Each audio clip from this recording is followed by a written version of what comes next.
Durante el transcurso de esta semana hemos estado hablando de la profecía de Daniel 11. Y como la mayoría de los que están aquí en esta mañana en realidad no han estado durante la semana, necesito repasar la secuencia de eventos que tenemos en la pizarra. Así que los que estuvieron aquí, pues les voy a pedir que tengan un poquito de paciencia. Ya ustedes saben esto, lo hemos estudiado en detalle, casi palabra por palabra. Y en este momento yo quisiera repasar con aquellos que no estuvieron para que puedan entender la historia que vamos a estudiar en el día de hoy. Lo primero que tenemos en las profecías, específicamente en el espíritu de profecía y también en la Biblia, como vimos en esta semana, porque estudiamos Daniel y Apocalipsis y su estructura, que no está en la pizarra ahora, porque teníamos otras cosas que colocar en la pizarra, pero vimos que la estructura de Daniel y Apocalipsis es lo mismo que tenemos aquí en el espíritu de profecía. Tenemos los 1260 años de supremacía papal, cuando el papado gobernó durante la Edad Media. Luego en 1798 el papado cayó, recibió una herida de muerte, pero luego estudiamos en las profecías que como por parte de la ayuda de los Estados Unidos, al papado se le sanará la herida mortal que recibió en 1798, y que cuando se le sane la herida conquistará el mundo entero. Eso lo estudiamos anoche. ¿Cuántos estuvieron anoche? La conquista del mundo por parte del rey del norte. Y luego notamos que cuando el rey del norte está conquistando todo el mundo, abarrido con todo el mundo, de repente del norte y del oriente empiezan a escucharse noticias que alarman al rey del norte. Y vimos en nuestro estudio de anoche que ese lugar en el norte y el oriente es Jerusalén, donde habita el pueblo de Dios, proclamando el fuerte clamor del cuarto ángel, el mensaje del sellamiento. Y entonces encontramos que como resultado del fuerte clamor también en el pueblo de Dios hay un ¿qué? Un zarandeo. Muchos de los que eran del pueblo de Dios se van con el rey del norte, y muchos de los que estaban aparentemente por ser conquistados por el rey del norte se unen al remanente de Dios. Luego el fuerte clamor causa ¿qué cosa? Furia entre el rey del norte.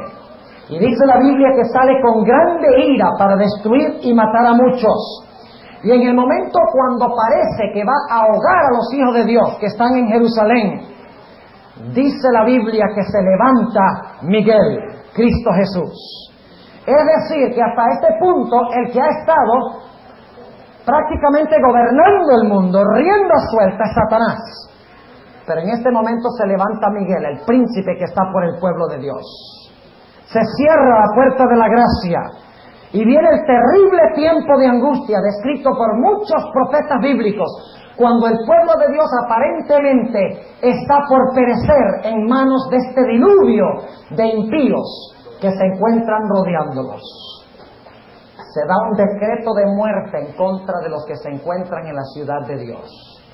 Aparentemente van a caer en manos del enemigo, pero luego, en el momento de su supremo apuro, es que Dios intervendrá para libertar a su pueblo del poder del rey del norte.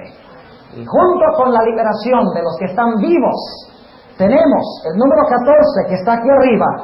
El rey del norte, Babilonia, llegará a su fin sin que tenga nadie quien le ayude. Y en ese contexto se realizará la resurrección de los muertos. Esta es la secuencia que vimos en el estudio de Daniel 11. No hemos terminado con Daniel 11, con Daniel 12 más bien. Todavía esta tarde tenemos que hablar del levantamiento de Miguel, del tiempo de angustia, del decreto de muerte, de la liberación del pueblo de Dios, del fin del rey del norte sin que tenga nadie quien le ayude, y de la resurrección. Está todo allí en la secuencia de Daniel 11 y también el capítulo 12. Ahora, en esta mañana yo quisiera ilustrar esta secuencia que tenemos en la pizarra. Lo quiero ilustrar con una historia que encontramos en el Antiguo Testamento, que muestra todos los pasos básicos que tenemos aquí en la pizarra. Cómo el el pueblo de Dios es puesto en supremo peligro, supremo apuro, y cómo Dios interviene para librar a su pueblo. Sin embargo, antes de hacerlo, necesito explicarles a los que no estuvieron aquí un principio de interpretación bíblica muy importante. Y es que aquellas cosas que eran literales en el Antiguo Testamento, hoy deben entenderse espiritual y mundialmente. Déjenme ilustrar lo que quiero decir. En el Antiguo Testamento, el rey del norte era Babilonia, la Babilonia literal. Y también era Asiria, porque Asiria quedaba al norte de Jerusalén. Así que Babilonia y Asiria eran los reyes que quedaban al norte cuando invadían la tierra de Israel. Pero hoy en día no debemos esperar que literalmente Babilonia y Asiria vayan a atacar la ciudad literal de Jerusalén. Porque hoy Babilonia es mundial. ¿Entienden lo que estoy diciendo? Babilonia es mundial. El rey del norte es mundial. El rey del norte es el papado, según estudiamos durante esta semana. Ahora, al lado de los reyes del norte se encontraba un famoso río, el río Éufrates, que es el río de Babilonia y de Asiria. Y por lo tanto, cuando la Biblia habla de la invasión de Babilonia o de Asiria a la tierra de Israel, lo hace usando la ilustración del río Éufrates que se desborda y que inunda toda la tierra santa. Pero todos sabemos que hoy en día el Éufrates que se va a secar, el Éufrates que invade, no es ese Éufrates que queda allá y pasa por Irak. En el libro de Apocalipsis, el Éufrates representa muchedumbres de personas del mundo, del sistema babilonio mundial, que quieren destruir al pueblo de Dios. Y luego tenemos a Jerusalén, que es el blanco del ataque constante del rey del norte y de la inundación del río Éufrates. En la Biblia, Jerusalén representa a la Iglesia Mundial de Cristo. Eso lo hemos estudiado durante esta semana. Así que lo que está tratando de decir cuando invade el rey del norte, con el Éufrates inunda la tierra de Israel y llega hasta la misma Jerusalén y aparentemente va a destruir a los que se han refugiado en Jerusalén, está hablando del conflicto en los últimos días, cuando el rey del norte, Babilonia espiritual, la triple división de Babilonia, el dragón, la bestia y el falso profeta, mandan a sus muchedumbres de gentes a inundar la iglesia de Dios. Dice la Sagrada Escritura que las aguas del Éufrates, que son gentes, naciones, lenguas y pueblos, que vienen en contra del remanente de Dios, llegan inclusive hasta la misma ciudad de Jerusalén. Es el último baluarte de Jehová en el planeta Tierra, la iglesia de Dios, donde se encuentran refugiados los fieles. Y es en el momento de supremo apuro en que Dios intervendrá para libertar a su pueblo, que se encuentra no en Israel, sino en todo el mundo. Porque donde hay 2 o 3 reunidos, allí es que está Cristo por medio del Espíritu Santo. Sión es la iglesia mundial. Por lo tanto, Babilonia son los enemigos mundiales. El Éufrates son las muchedumbres mundiales que vienen contra el pueblo de Dios. ¿Entienden el principio? Ahora vamos a notar la historia. Se encuentra en Isaías 36 y 37. Y ahora vamos a ilustrar esto. Este es el esqueleto, por así decirlo. Ahora vamos a ponerle carne y vamos a ponerle nervios y vamos a ponerle piel a la ilustración. Porque vamos a ver una historia cuando esto ya sucedió una vez, histórica y literalmente en Israel. Isaías, el capítulo 36 y el capítulo 37. Capítulo 36 y el versículo 1. Y por favor síganme con sus Biblias. Vamos a leer muchos versículos de la Biblia como hemos hecho esta semana. Yo no les he relatado muchas historias, porque me interesa es que comprendamos la Biblia, no que ustedes escuchen mis historias, sino que escuchen la historia como la relata Dios en la Sagrada Escritura. Isaías 36:1. Aconteció en el año 14 del rey Ezequías que Sennacherib, rey de Asiria, ¿Quién es Asiria? ¿El rey de qué?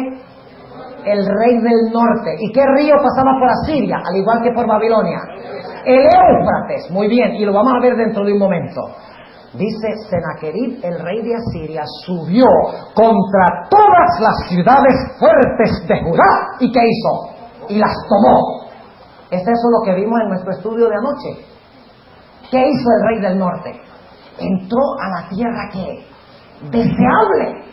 Y arrasó con todo, menos con tres, ¿qué? Menos con tres provincias, que eran los hermanos sanguíneos de Israel. ¿Y qué hicieron esos? ¿Por qué no los conquistó? Porque huyeron a Jerusalén. Esa era la costumbre de aquella época. Salieron de Edom, Moab y Amón y fueron y huyeron a la ciudad de Jerusalén, donde había refugio. Ahora quiero que noten aquí en Isaías el capítulo 37 y el versículo 31 que en Jerusalén estaban todos los escapados. Noten la expresión.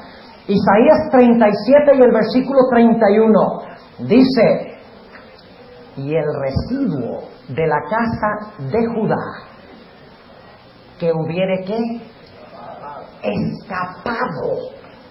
¿Escapado de quién? Del rey del norte. En Daniel 11 había escapados, ¿sí o no? Aquí hay escapados. ¿A dónde escaparon? Noten lo que dice en el versículo 31, y el residuo. ¿Qué significa la palabra residuo? Remanente. Lo que queda. Los que guardan los mandamientos de Dios y tienen la fe de Jesús. Y el residuo de la casa de Judá que hubiere escapado tornará a echar raíz abajo y hará fruto arriba, porque de Jerusalén saldrán reliquias y del monte de Sión, ¿qué cosa? Salvamento. El celo de Jehová de los ejércitos hará esto. ¿Dónde había refugio contra la invasión de Senaquerib? En la ciudad de Jerusalén. ¿Escapó gente a la ciudad de Jerusalén? Sí, estaba lleno de escapados, que escaparon del diluvio tremendo que estaba invadiendo la tierra de Israel. Ahora ustedes dicen, bueno, ¿pero dónde habla de diluvio? Esta invasión se relata en Isaías 8. Y vamos un momentico ahí a Isaías 8 para que podamos ver la imagen clara. Isaías el capítulo 8 y el versículo 7 y 8, hablando de la invasión de Senaquerib a la tierra de Israel, la tierra deseable, inclusive llegando hasta Jerusalén. Noten lo que dice Isaías 8, 7 y 8. He aquí por tanto que el Señor hace subir sobre ellos, es decir, sobre su pueblo, aguas de ríos. ¿Cómo? Impetuosas y muchas, a saber, el rey de Asiria con todo su poder, el cual subirá sobre todos sus ríos. ¿Cuál era el río de Asiria? El Éufrates, el cual subirá sobre todos sus ríos y pasará sobre todas sus riberas. ¿De qué está hablando esto? De una inundación del río Éufrates. Y noten el versículo 8. Y pasando hasta Judá. ¿Esa es la tierra deseable? Sí. Y pasando hasta Judá, inundará y sobrepujará y llegará hasta ¿dónde? Hasta la garganta. Yo les pregunto algo. Cuando ustedes están en un río desbordado y el agua le llega hasta la garganta, ¿cuánto falta para que se ahogue? ¡No mucho! Y aquí dice que el rey de Asiria conquistó toda la tierra deseable y llegó aún hasta la garganta. ¿Saben ustedes que los judíos llaman la garganta de la tierra santa? Es Jerusalén. Esta es la garganta. Y dice, versículo 8, y pasando hasta Judá inundará y sobrepujará y llegará hasta la garganta y extendiendo sus alas. Esa palabra alas hay que entenderla. Los antiguos, escuchen, los antiguos concebían de que los ríos eran dragones. Y tal vez esta tarde pueda mencionarles algo del dragón de Apocalipsis 17. Porque primero se ve la ramera sentada sobre un dragón bermejo. Y luego se dice que está sentada sobre muchas aguas. Entonces surge la pregunta, bueno, ¿está sentada sobre el dragón o sobre las aguas? La respuesta es que los antiguos concebían de un río como un dragón, como el cuerpo de un dragón. Y el lugar donde se originaba el río lo conocemos como la ¿qué? Como la cabecera del río, era la cabeza del dragón. Por esa razón dice que hay 7 montes. Y luego dice que son 7 reyes, o 7 reinos. Y dice que son 7 cabezas. Y uno dice, bueno, ¿qué son?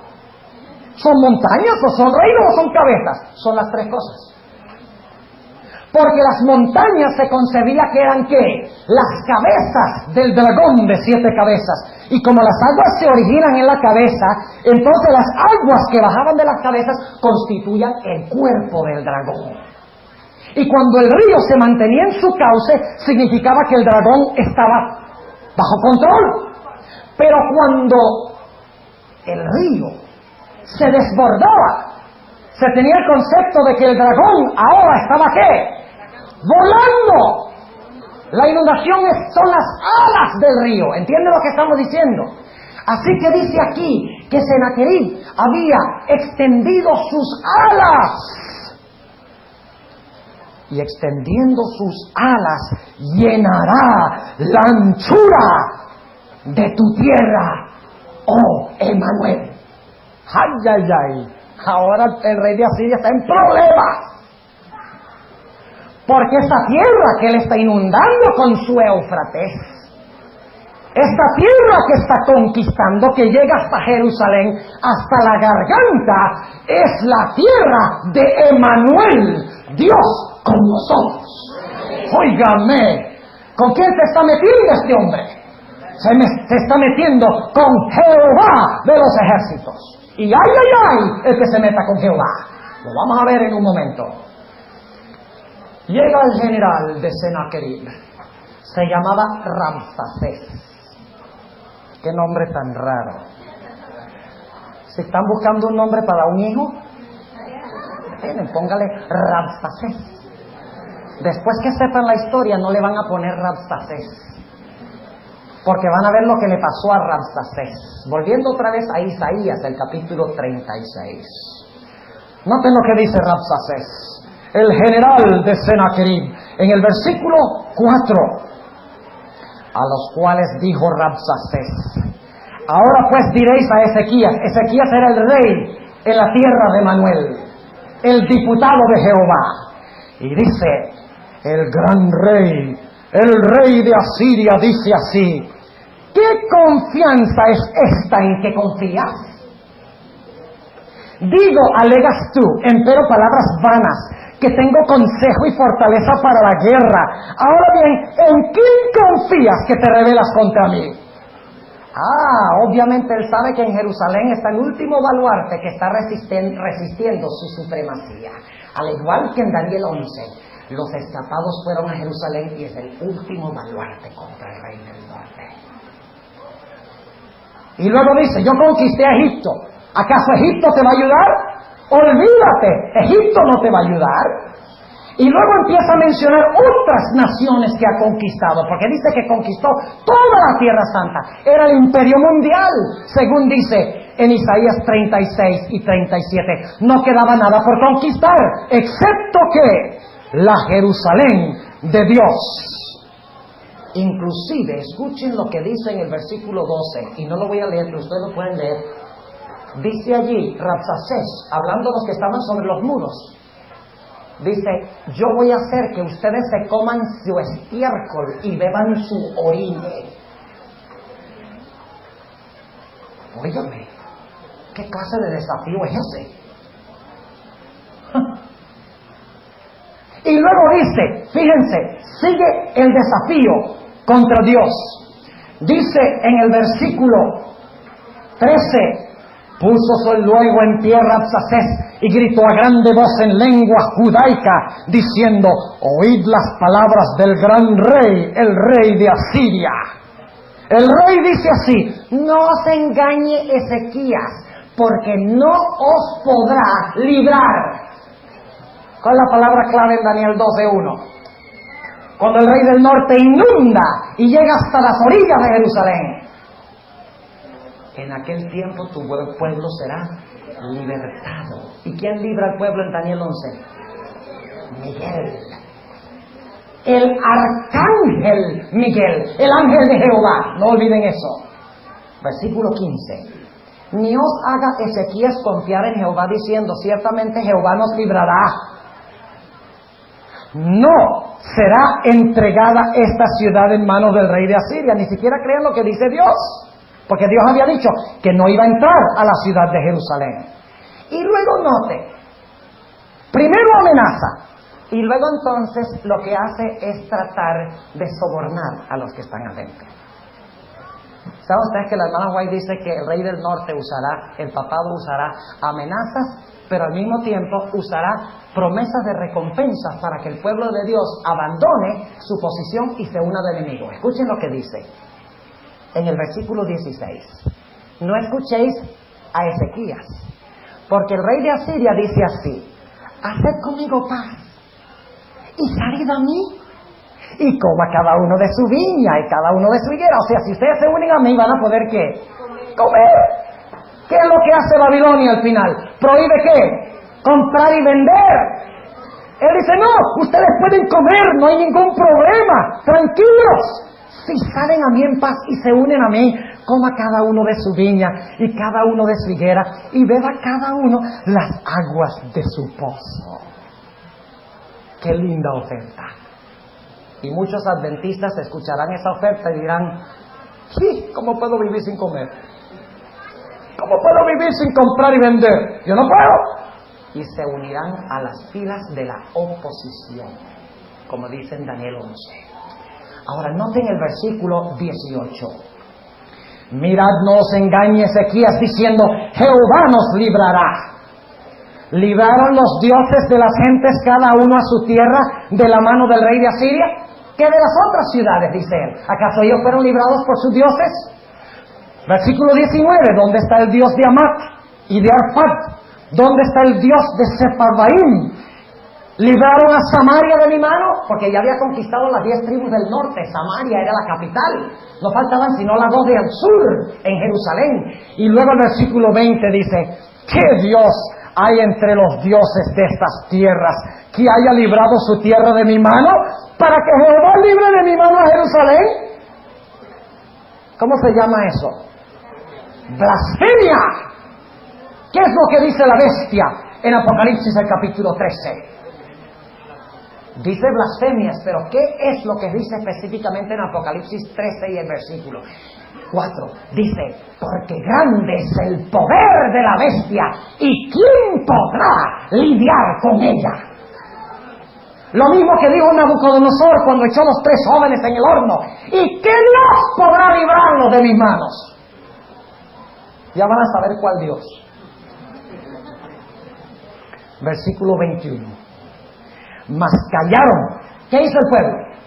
Así es la cosa. Ajá, vamos a ver. Y se arman y buscan sus ejércitos y buscan sus espadas y buscan sus lanzas y buscan sus arcos y buscan sus flechas. Eso es lo que hacen, ¿verdad? Cuando Israel estaba a orillas del Mar Rojo, aquí se unen muchas imágenes bíblicas. Se unen en esta historia todas las imágenes bíblicas de la liberación final del pueblo de Dios. Cuando el pueblo de Dios se encontraba a orillas del Mar Rojo y venían los egipcios, ¿qué dijo Josué? A ver, organicémonos, un batallón aquí, otro batallón allá, otro allá, vamos, organicémonos, que estamos desorganizados. Eso fue lo que hizo. ¿Qué fue lo que dijo Moisés? Estad quietos y ved la salvación de Jehová. ¡Oh! Ved la salvación de Jehová. Esto es justificación por la fe en la escatología.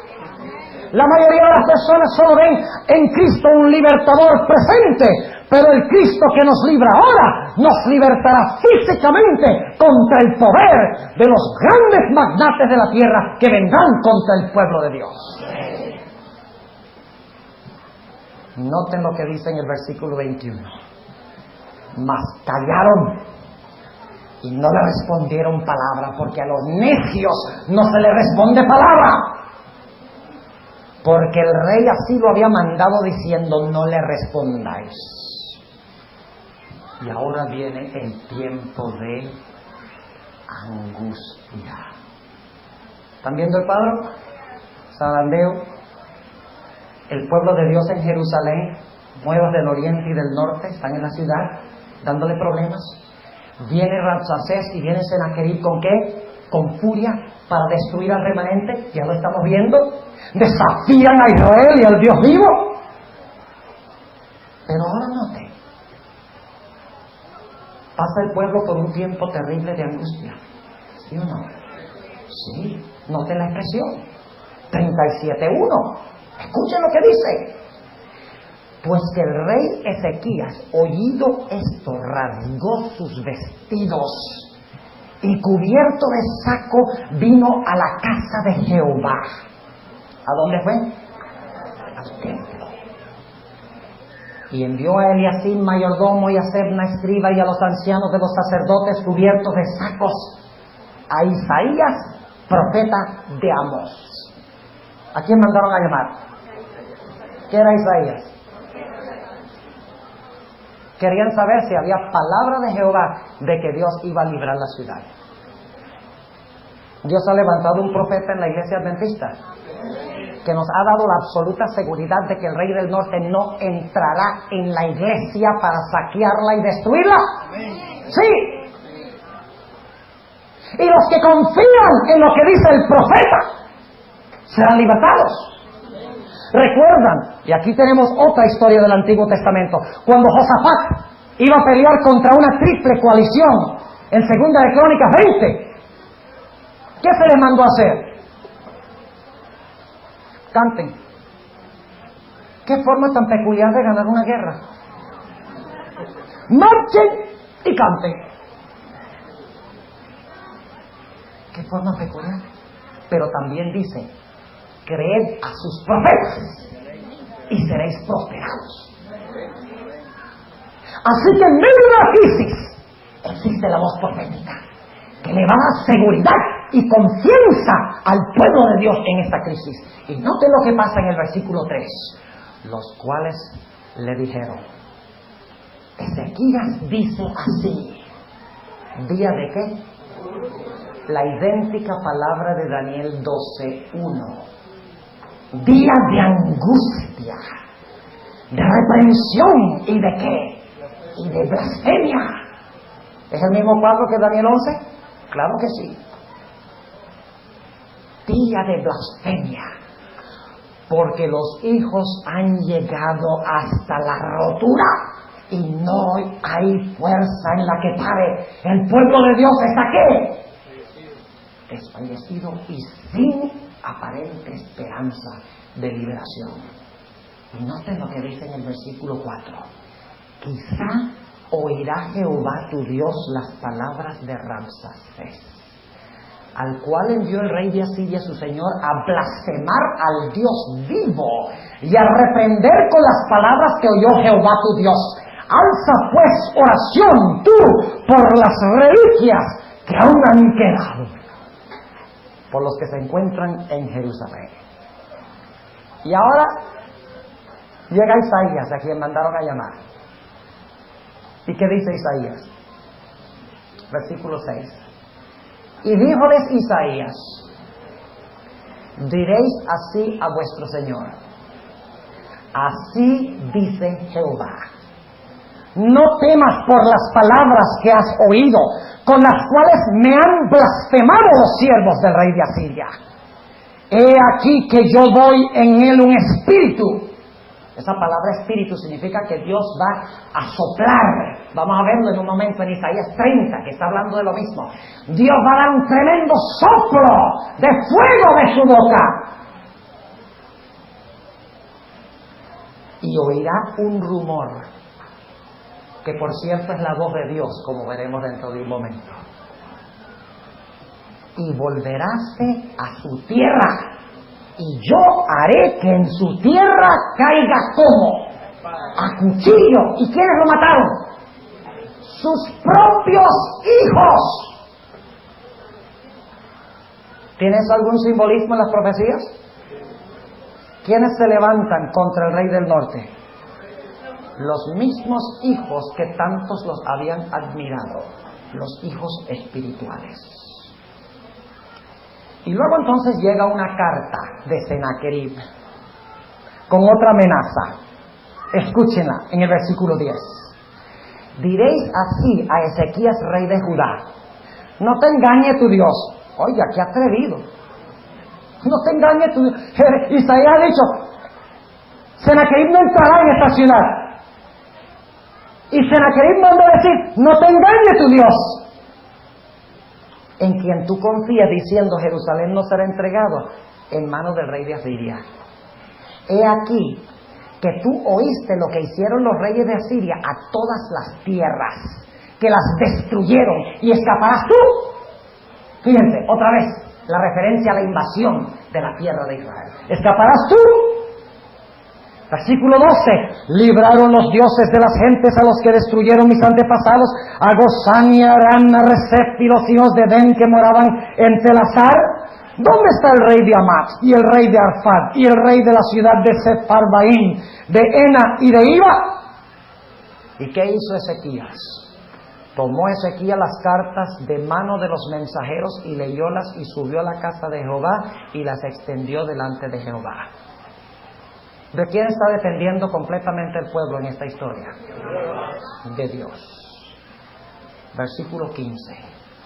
Entonces Ezequías oró a Jehová diciendo: Jehová de los ejércitos, Dios de Israel, que moras entre los querubines. ¿Qué quedaba entre los querubines? El arca del pacto. ¿Y qué había dentro del arca del pacto? La ley. ¿Saben ustedes, según Apocalipsis, de dónde salen las plagas? Del arca del pacto. Sí. Porque la gente ha pisoteado la ley de Jehová. Las plagas salen del arca, donde se encuentra la ley. Y ustedes dicen: bueno, ¿dónde dice eso? ¿Ustedes recuerdan los filisteos incircuncisos que pisoteaban la ley de Jehová? ¿Recuerdan? ¿Y qué pasó?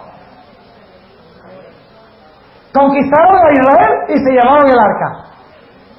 Y lo pusieron en el templo de Dagón.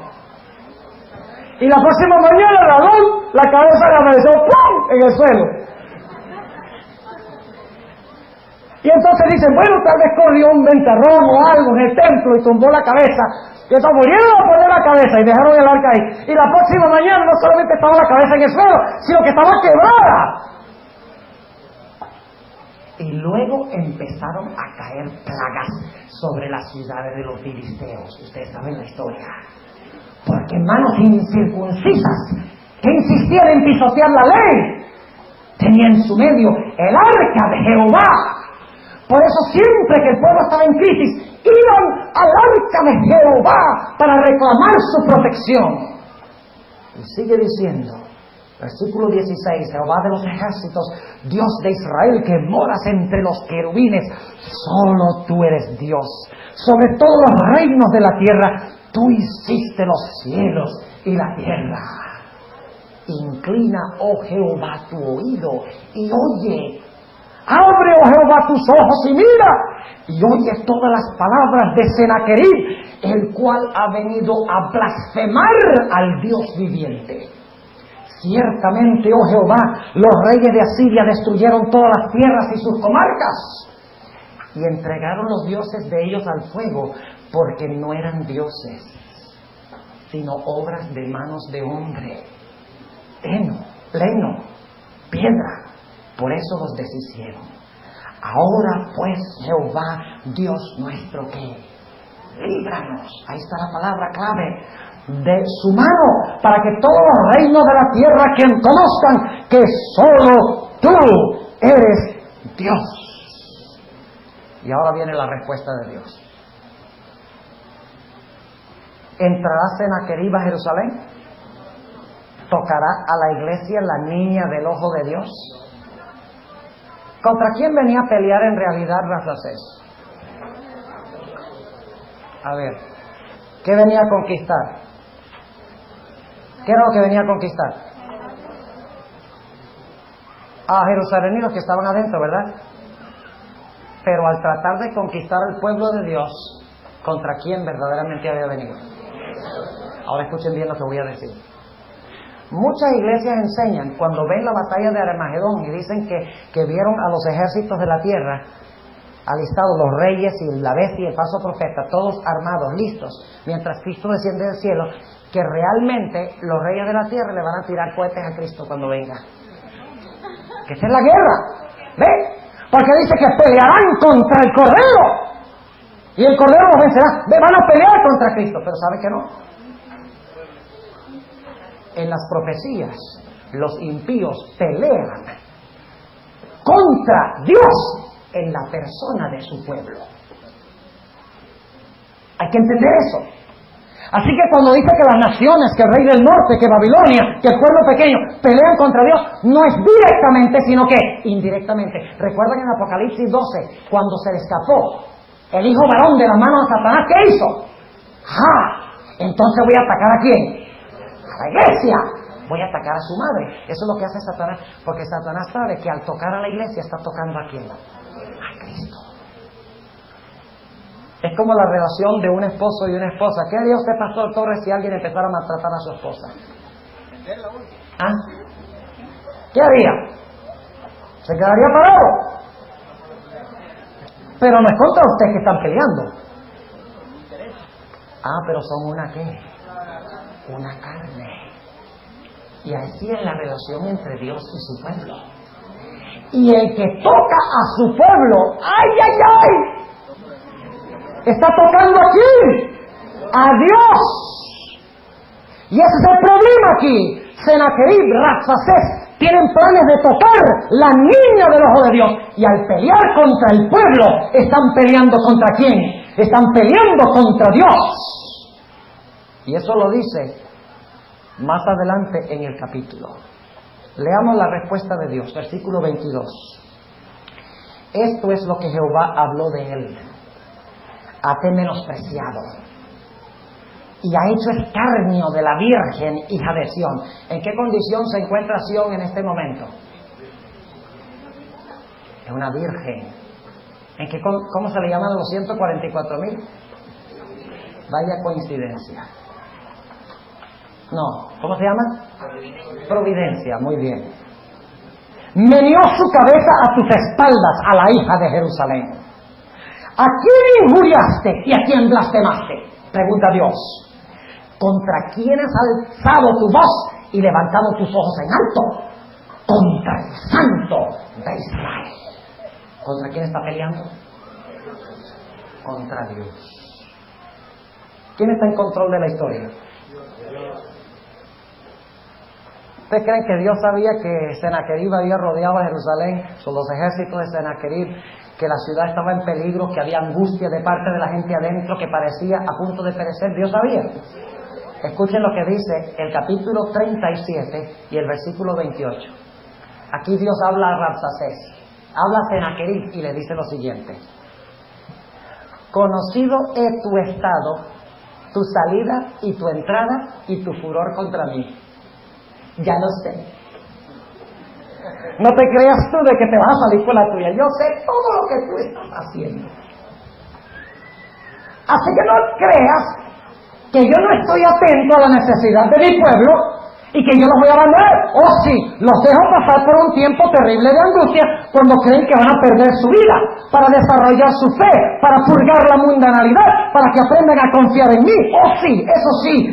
Pero el momento que tú trates de tocarlos, ahí te metes tú conmigo y vas a tener problemas. Es lo que dice Dios. Y noten el versículo 29. Dice que Sennacherib viene con su río, ¿verdad? Viene inundado con su río. Y ahora Dios va a ilustrar a Sennacherib como si es un pescado. Y recuerden eso, porque vamos a ir a Isaías 30 dentro de un momento. Versículo 29. Porque contra mí te airaste. Noten que la pelea es contra quién. Contra Dios. Pero en la persona de quiénes. De su pueblo.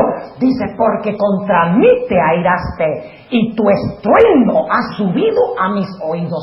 Pondré pues mi anzuelo en tu nariz.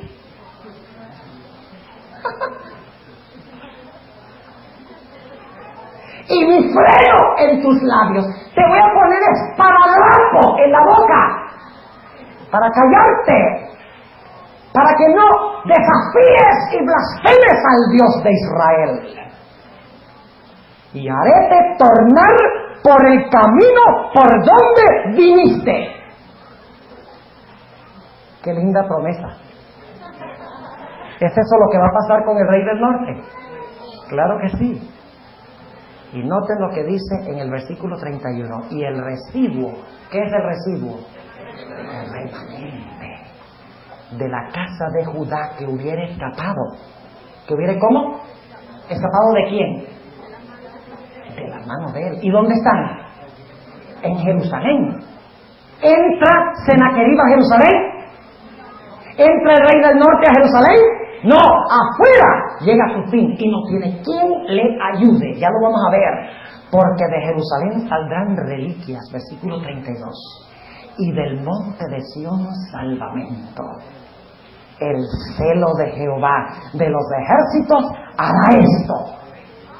Por tanto, así dice Jehová acerca del rey de Asiria. Escuchen bien. No entrará en esta ciudad, ni echará saeta en ella.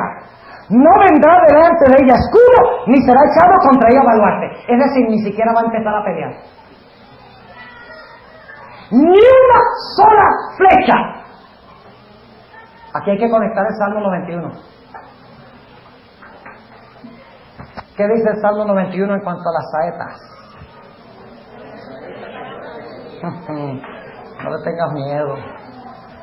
El que habita bajo el abrigo del Altísimo morará bajo la sombra del Omnipotente. ¿Saben ustedes que el Salmo 91 está relatando el tiempo de angustia de Jacob? Porque al final del Salmo dice, pisotearás, ¿qué cosa? Al dragón. Ahí dice, será hecho trizas. No te sobrevendrá mal, ni plaga tocará tu morada. Está hablando del tiempo de las plagas, del tiempo de angustia de Jacob, y así lo usa la sierva de Dios en el conflicto de los siglos. Sigue diciendo en el versículo 35, pues yo ampararé a esta ciudad para salvarla por amor de mí y por amor de David, mi siervo. ¡Ja!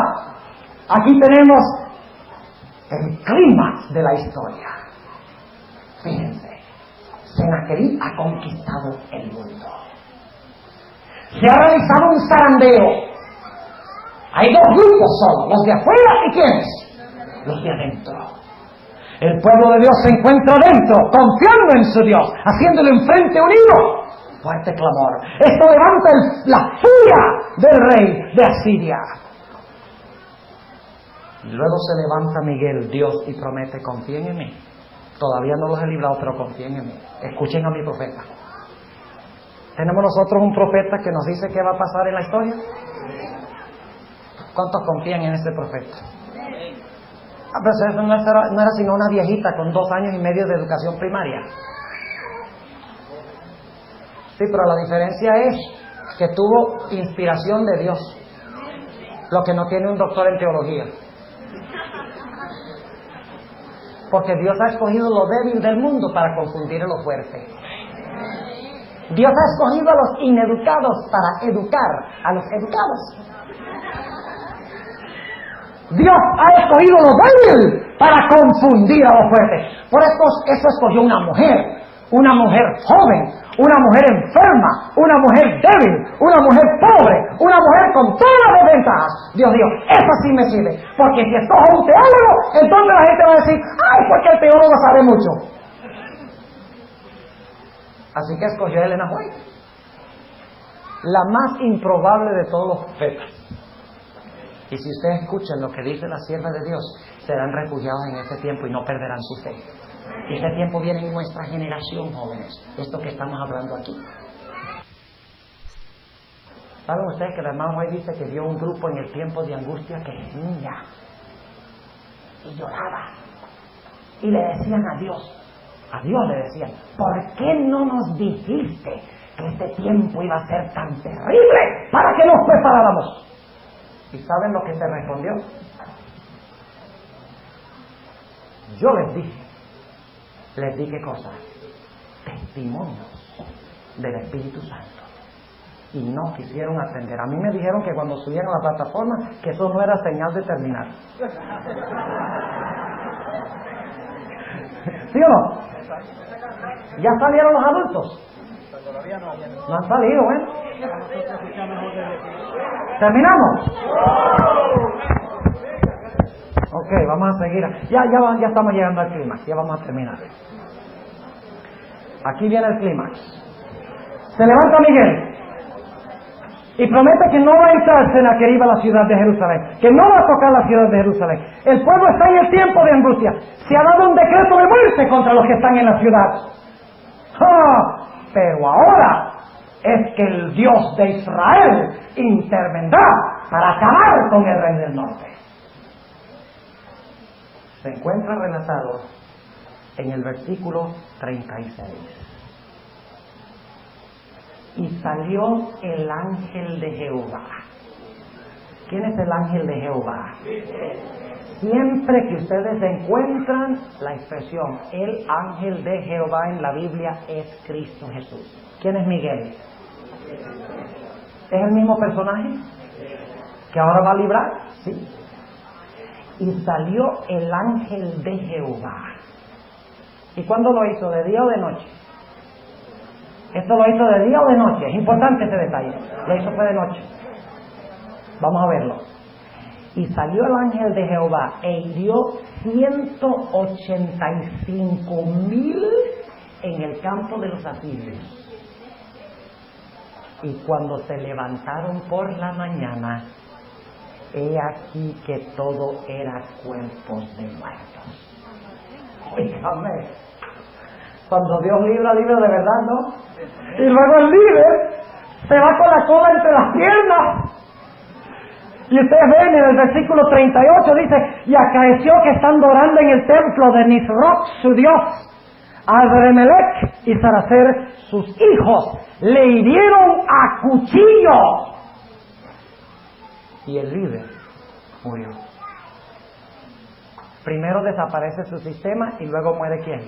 El líder en manos de sus propios hijos. Antes del milenio es destruido el sistema de Satanás. Después del milenio, lean Ezequiel el capítulo 28, se le desenvainan sus espadas, dice allí, los impíos contra la gloria del resplandor de Satanás. Este es el cumplimiento final de esto. Ahora necesitamos ir brevemente al cumplimiento de esto. Antes de eso hay que ir a Isaías 30, que les prometí. Isaías 30. Isaías 30, especialmente empezando desde el versículo 26, está hablando del periodo de la quinta, sexta y séptima plaga de Apocalipsis. Y no tengo tiempo de comprobarles eso, pero recuerden, pongan ahí al lado del margen, quinta, sexta y séptima plaga, empezando en el versículo 26. Y vamos a leer el 25 para el contexto. Y está hablando de la misma invasión de Sennacherib y la destrucción de Sennacherib. Dice en el versículo 25: y sobre todo monte alto y sobre todo collado subido habrá ríos y corrientes de aguas en el día de la gran matanza, cuando caerán las torres. Y la luz de la luna será como la luz del sol, y la luz del sol 7 veces mayor. ¿Cuál es la cuarta plaga? El sol calienta y quema a los seres humanos. Imagínense la luz del sol 7 veces más caliente. Si tienen calor ahora, no se imaginan lo que es 700 grados. Si es que estamos a 100. Dice, la luz del sol 7 veces mayor como la luz de 7 días. El día que soldará Jehová la quebradura de su pueblo y curará la llaga de su herida. He aquí que el nombre de Jehová viene de lejos. ¿De dónde viene el nombre de Jehová? Del cielo. Su rostro encendido y grave de sufrir, sus labios llenos de ira y su lengua como fuego que consume, y su aliento cual torrente que inunda, llegará hasta el cuello. Ahora le llega al otro al cuello. para zarandear las gentes con criba de destrucción, y el freno estará en las quijadas de los pueblos, haciéndole cerrar. Pero el pueblo de Dios, vosotros tendréis canción como en noche que se celebra Pascua, cuando el pueblo de Dios fue libertado de Egipto, y alegría de corazón como el que va con flauta para venir al monte de Jehová, al fuerte de Israel.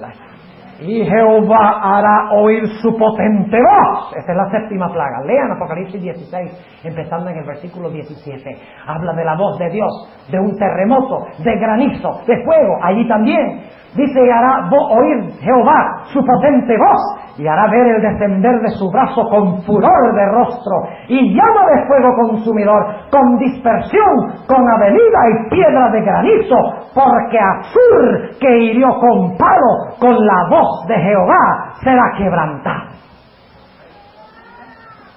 Quiero leer un pasaje más, porque ya veo que salieron los adultos. Conflicto de los siglos 6:93. Aquí está el cumplimiento.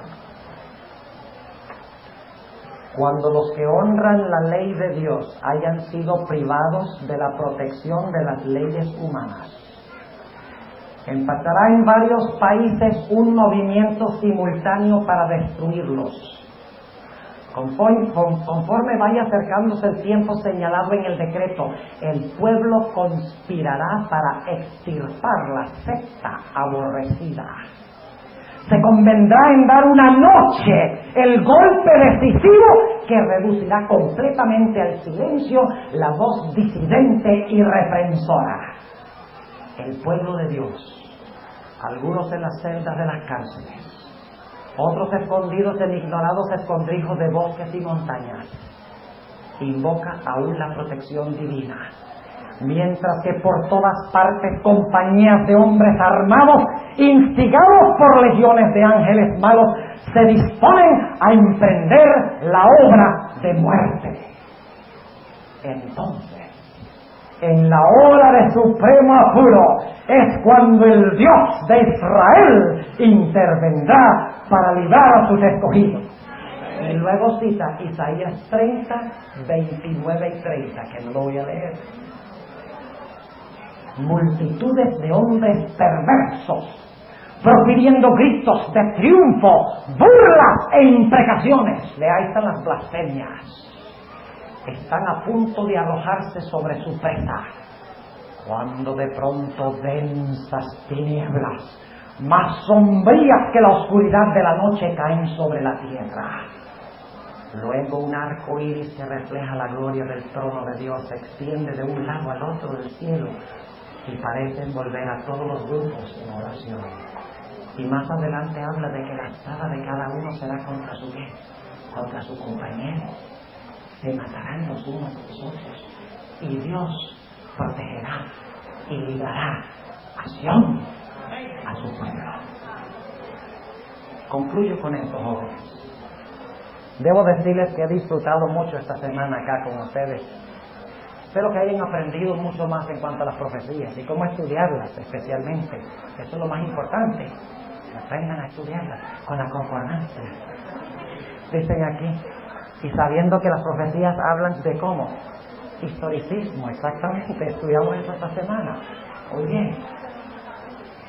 ¿Quiénes son los que van a estar en Jerusalén?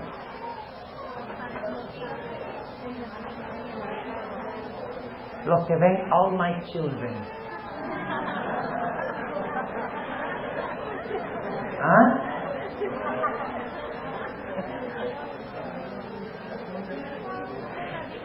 Raiders of the Lost Ark. Los que oyen a Michael Jackson. Rambo 2. Cuando ustedes ven eso y oyen eso, ¿qué clase de carácter forman ustedes? ¿El carácter de Jerusalén o el carácter de Babilonia? La sierva de Dios dice que solo estarán en Jerusalén los que tienen el sello y el nombre de Dios en sus frentes. Sus mentes pertenecen a Dios. Y la mente es determinada por lo que yo permito entrar a ella. Si meto basura, saldrá basura. Porque usted no puede meter basura, como decimos en Venezuela, en un pipote y luego sacar ropa. Si ustedes meten basura, su mente va a salir basura y van últimamente a estar con Babilonia. No con los perseguidos, sino con los perseguidores. Como dice en Jeremías 12:5, si corriste con los de a pie y te cansaste, ¿cómo vas a correr con los caballos? Y si en tiempo de paz estabas tranquilo, ¿qué pasará cuando se inunde el Jordán? Es ahora en nuestras decisiones pequeñas que decidimos en cuál de los dos ejércitos estamos. ¿En el de Dios o en el de Babilonia? Y recuerden, la mujer de Lot salió de Sodoma, pero Sodoma no salió de la mujer de Lot. Dios quiera que esta juventud de la Greater New York Campus tome hoy su decisión. Tal vez la han tomado durante el transcurso de la semana, que van a estudiar más la Biblia y van a orar más y van a testificar más y van a dedicar su tiempo a la edificación de su carácter, que es lo que perdurará por los siglos sin fin. ¿Cuántos en esta mañana quieren decirle al Señor Jesucristo: yo estoy dispuesto de hacer el esfuerzo necesario para poder estar en Jerusalén? ¿Quieren colocarse de pie? Quiero tener una oración con ustedes en esta mañana. Nuestro Padre y nuestro Dios, te damos gracias por las lindas promesas de liberación que tú nos das.